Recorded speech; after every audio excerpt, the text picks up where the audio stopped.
So here we are, Mark chapter 14, verses 43 through 52.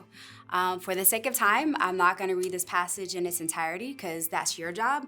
We're hoping as you are following along with us that you are doing your portion by reading the scriptures and being ready to unpack it with us.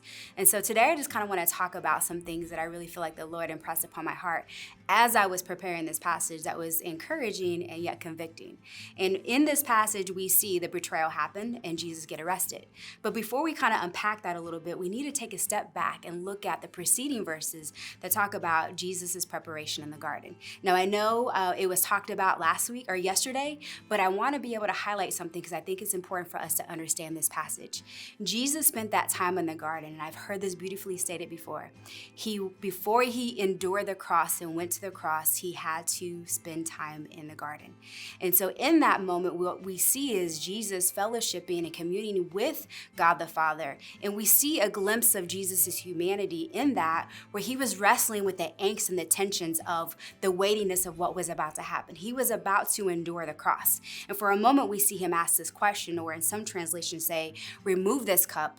But then the follow-up is, but nevertheless, not my will, but your will be done. So as we look at what Jesus did in that, in preparation for what was about to happen, he was ready, but his disciples were not. And we'll see that here in this passage. So here we go. Judas is betraying Jesus. He's ready to have the guard seize him.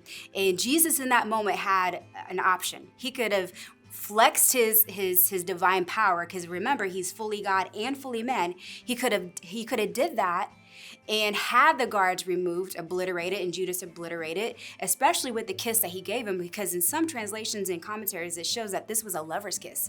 So it was kind of like degrading and disrespectful. But Jesus remembered the assignment. He understood the assignment and chose to keep in alignment as the posture that he was having in the garden to keep him focused and prepared for the circumstance. Because even if we look down at the next verses is in verse 49, it says, but let the scriptures be fulfilled. He knew the call that he had. He knew the mission, so he stayed focused on that. And then we see Peter's response in this. And his response was opposite of what Jesus did. He reacted in a knee-jerk reaction by cutting off the ear of the guard.